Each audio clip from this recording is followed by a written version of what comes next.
Hey everybody, welcome to Cast and Core TV. This is your girl, Miss Public Info, here with the latest and greatest and sometimes hated updates on your most high-profile cases going on around the country. Now, today, guys, or actually late last night, the government responded to Mr. Combs. This is all about Diddy today, this particular episode, and welcome to Friday. We're going to do the Friday roundup later, but I had to get this in.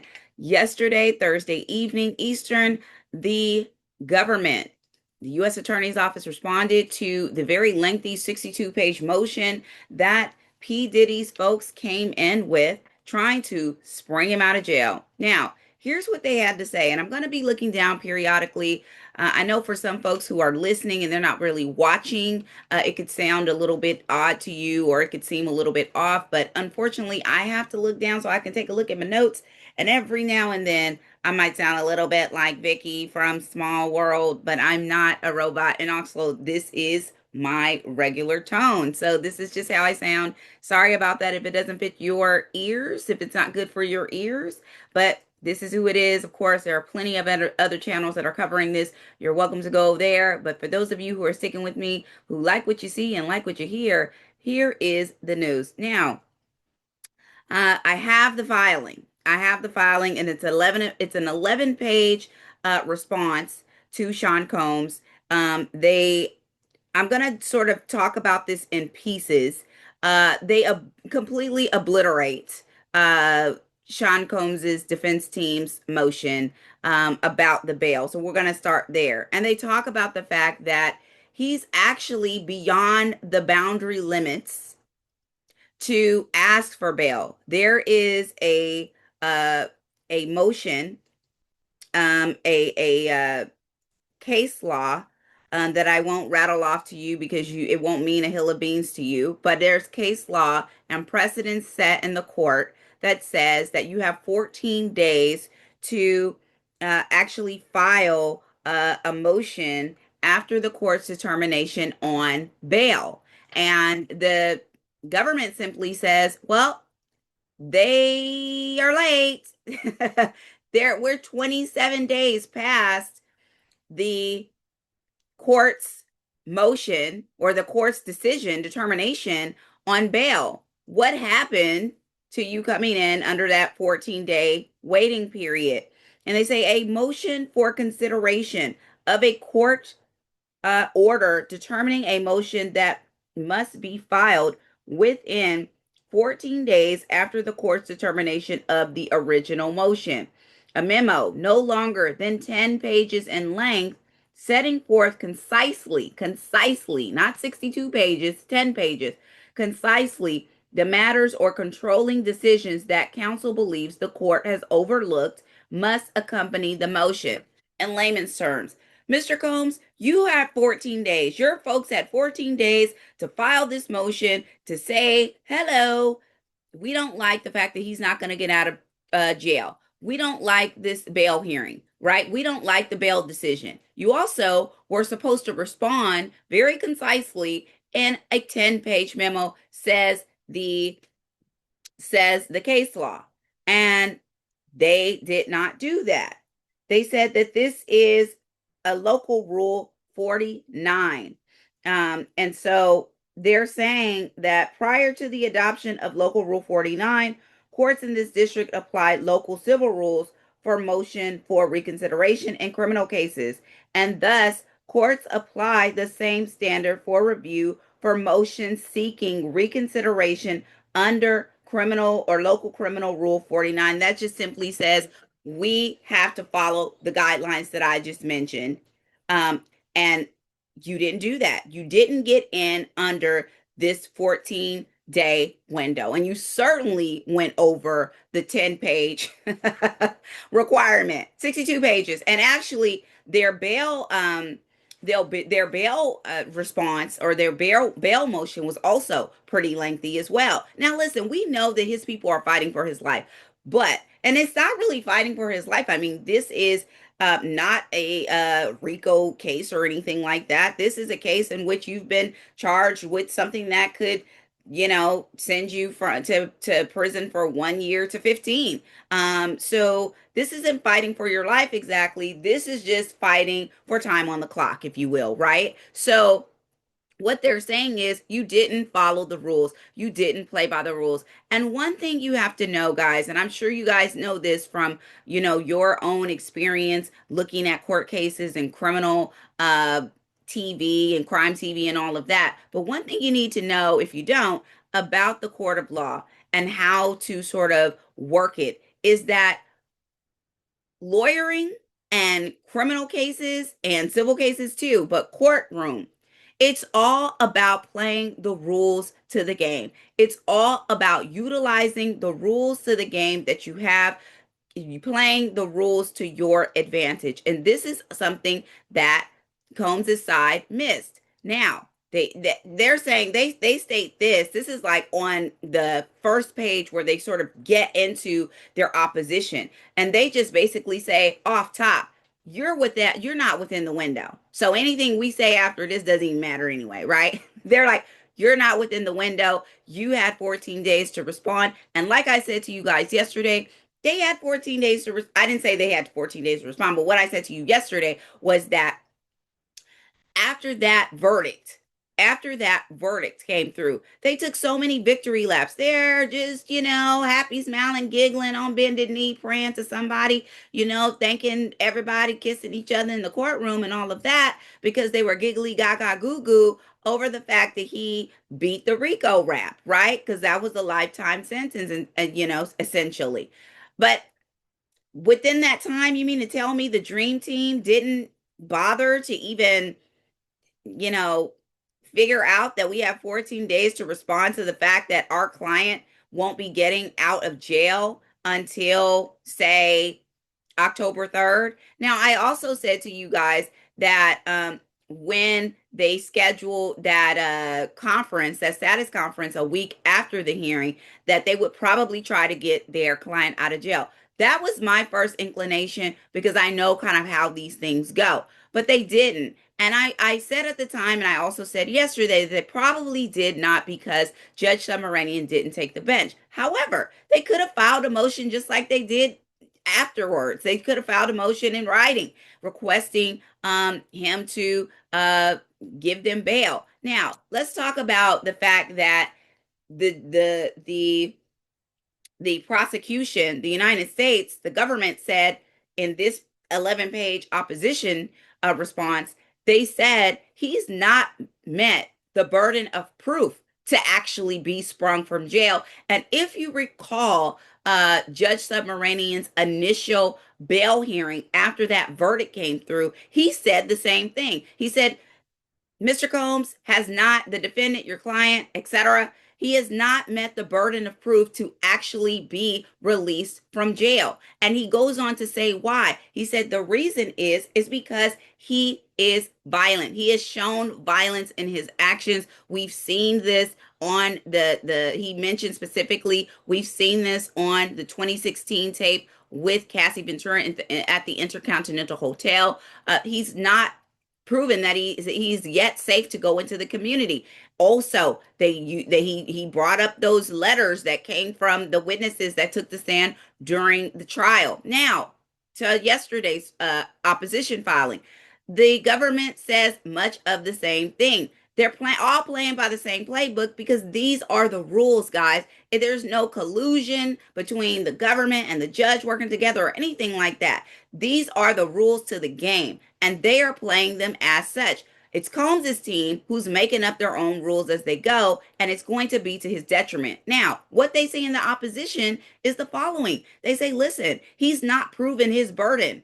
And his burden is to prove that he is no longer violent. Now, maybe he was walking along the street of doing that when he claimed that he was taking some batterer's course in the jail, but we've not seen any proof of that.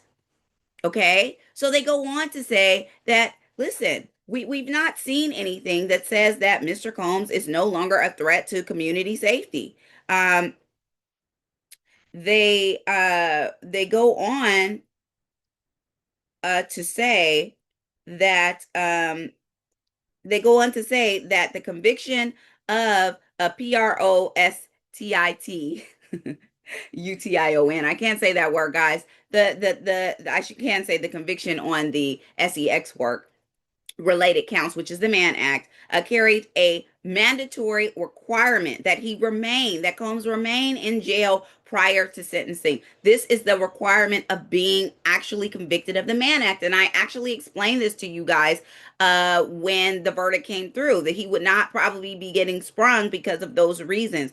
And they said the only way that he could get sprung is if he could prove exceptional circumstances. And the government is arguing that he cannot prove exceptional circumstances. They said that he should also remain in prison because he is a danger to the community. Now, of course, Agnifilio and the Dream Team, they claim that this is not true, that he's no longer a danger. And quote, Agnifilio said at the time of their 62-page motion that, and quote, Sean Combs will not be violent anymore. As we said in court, this jury gave him his life back and he will not squander his second chance at life, nor would he do anything to further jeopardize his 7 children not having a father, and 4 of his children are not even having a parent at all, Agnifilio said. Now, the prosecutors also say that the conditions at the federal lockup. Now, I didn't talk about this yesterday because I didn't really go all into the filing and all of that because I just didn't really think it was necessary. But yesterday, 62-page filing, and plus we had to cherry pick what we were going to talk about because it was so just convoluted. But included in that 62-page filing from Combs's defense team were complaints about the conditions there at the men's holding facility there in Brooklyn, that he is in danger. Apparently there's violence there, and he's eventually he's at risk eventually for being involved in this violence, I guess, sort of like jail conditions, right? So, I mean, this is a far cry from what we heard right after the verdict, that when he walked into the holding facility, he was met with cheers and he was met with claps and applauses from the other inmates. Now we're hearing that the other inmates aren't being so cheery, okay? And that he's ready to get out of here because it's a danger for him to be in there, and that the conditions of the prison is not up to par. Now, listen, it's prison or it's jail. Jail is not pleasant. It's not meant to be pleasant. Jail is also not very clean. Jail is also not a place where are expecting it to look like the Taj Mahal. I can tell you, the county jails that I've seen, even some of these supermax prisons that I've seen. Well, actually, that's a misnomer, because the supermax prisons that I've been inside of, obviously for work purposes, of course, were actually pretty clean. It's the county jail, it's the county jails, and it's the holding facilities that tend to be the worst. And they are not the best conditions. That is true. But that's because it's not meant for you to be there and stay there and make a home. Also, it's not meant to be comfortable. You're in jail for a reason. Now, prosecutors said that the conditions at the federal lockup had improved considerably before Combs was arrested. They said that in January 2024, a federal judge had talked about the terrible conditions of the jail, including its extensive lockdowns and inadequate medical care. And so from that complaint from that federal judge, they've had to actually clean up their act. So the prosecution is saying, well, this is a far cry from what it was before. Actually, jail conditions have improved. They also cite cases. They also said that cases that were cited by Combs's team, Agnifilio, his lead attorney in this, which other defendants have received bail and were not. They said that this wasn't comparable to the crimes that Combs carried out, that he was convicted of. They said that particularly because of his propensity for violence. So in layman's terms, the other case law that Agnifilio and the other attorneys sort of mentioned in this appeal filing to get him acquitted, and that, he is the only one, and that this precedence doesn't match what's going on in his case. The government is saying, well, no, the precedence doesn't match because in these other cases that you're talking about, these people didn't have the propensity of violence. So therefore, you can't compare apples to oranges. We're talking about someone who has been proven time and time over again that he is a violent offender. So therefore, we have to keep him on lockdown as indicated by the law, as indicated by the kind of a conviction he received, versus these other people who were not violent, who were not people who had shown themselves to be a danger, a clear and present danger to community safety. And that's what they're saying there.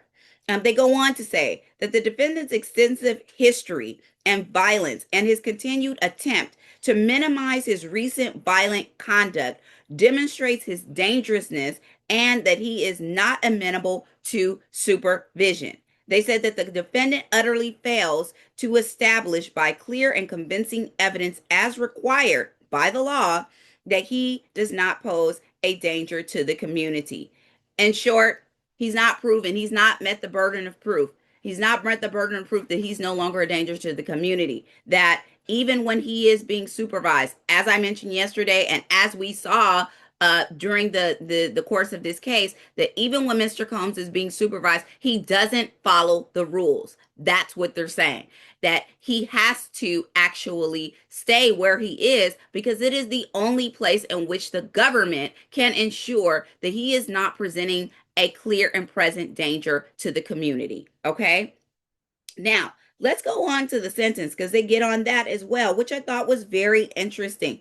Um, the prosecutor said that after the verdict, that they thought that the federal sentencing guidelines meant to prevent wide disparities in sentencings for the same crimes would likely call for a prison term of 4 to 5 years. So in other words, they thought that after the verdict that Mr. Combs was going to be looking at around 4 to 5 years, and that's what they were seeking at the time. But they go on and they say that they believe the guidelines range will actually be substantially higher and that this will raise the risk for Sean Combs to flee.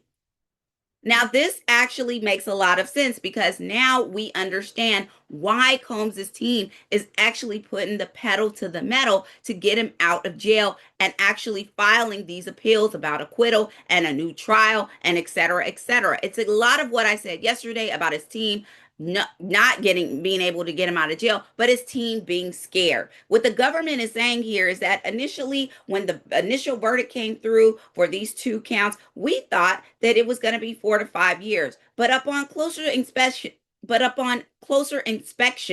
of the actual federal guidelines, Combs is actually looking at a more substantial sentence due to the fact that he has the propensity of violence, and that's been proven through the trial. So therefore, his team that's likely why his team is trying to get him out. They also say he is a flight risk. Now, in this $50 million bail package motion that they put through or filed on Tuesday, they again said, okay, well, he's going to, like, give you his passports or whatever the case may be. But we have to remember that Sean Combs has private jet. He has a private plane. And when you fly private like that, there's no border patrol person sitting there or TSA sitting there, let me see your passport sort of thing. That's not what's happening. You're getting on that plane and you're getting out of there. And the government is very well aware of that. Combs asked for permission to be also, I need to travel between New York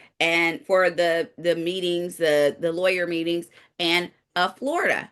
But how can we trust Combs to follow the rules? He doesn't even follow the rules when he's in jail. Need I remind the class how when he first got there, with his first couple of months in the holding facility there in Brooklyn, that he actually was breaking jail rules. Then he was utilizing other inmates' cards to call people and was utilizing that anonymity to his advantage to actually witness tamper, to try and get people not to testify against him, which worked with one of his girlfriends, Gina Yuen, however you say her name, which worked with the Gina girlfriend.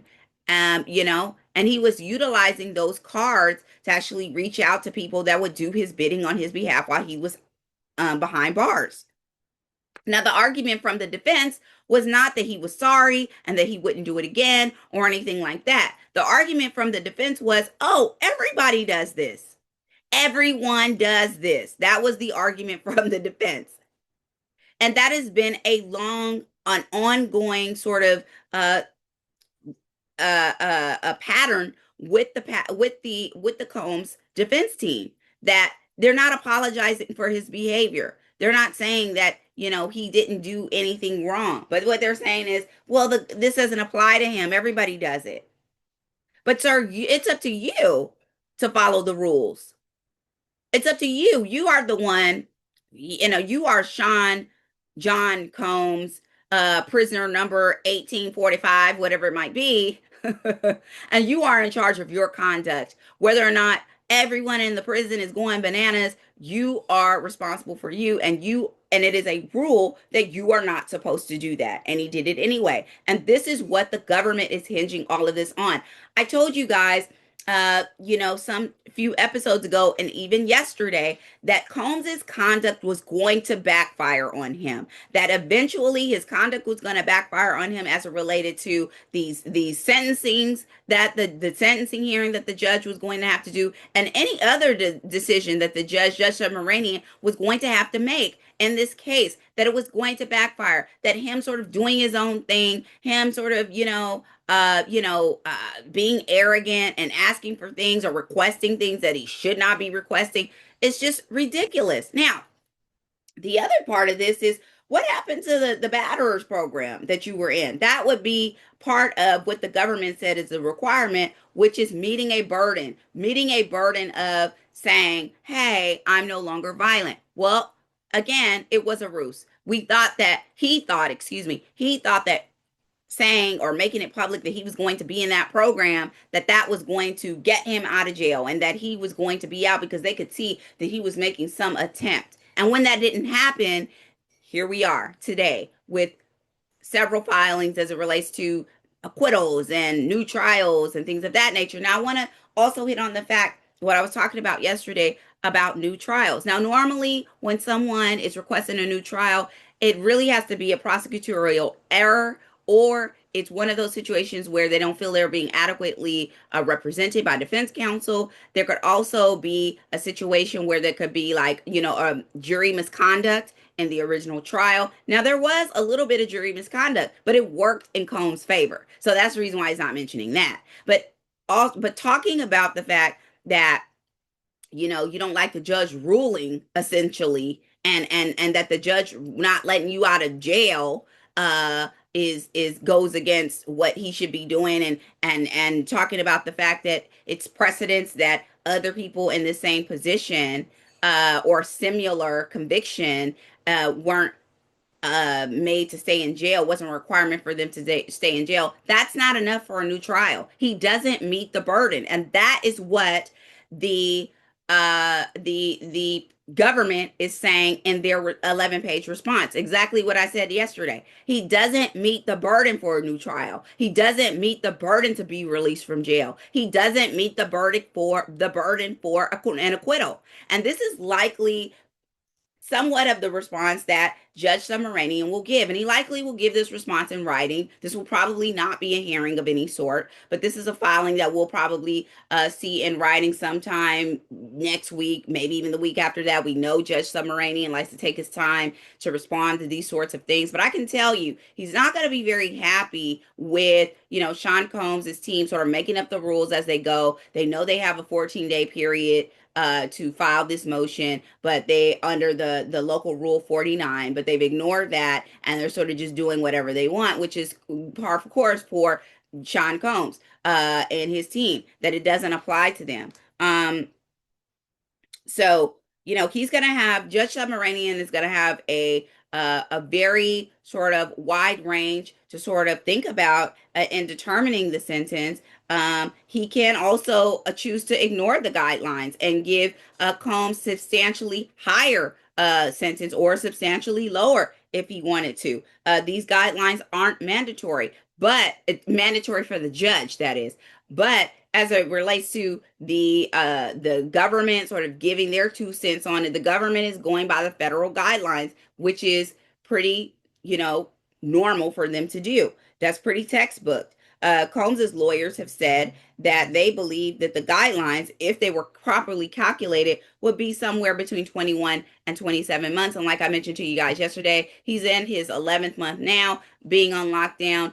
He entered lockdown last September, and so Combs's folks are thinking, well, 21 months. He's already got time served here. We can do it or get it situated where he does the rest of his time at home under home detention. That's what they're hoping for. But I am very, very doubtful that that is going to happen based upon Combs's history with the violence. That tape may not have convicted him on the RICO, but that is going to be the key to keeping him behind bars a lot longer than he wants to be. So it's a sad thing, and they're just going to have to live with it. All right, guys, thanks so much for joining me. I'm going to come back a little bit later with the Friday roundup. We got a few crazy cases to go over with the Friday roundup that we haven't talked about before. Then we'll do a little bit of a recap of what we talked about this week. We won't go over the Combs thing again because this is the Combs this is the Combs episode for this Friday. And of course, you sort of probably noticed my nifty little background here. I'm now in the courtroom. I'm actually in a federal courtroom background here because we're talking about something federal here today. I'll probably change it up from time to time. But thank you guys so much for joining me. I appreciate you guys, and we'll see you later on the next episode of Cast and Court TV. Peace, guys.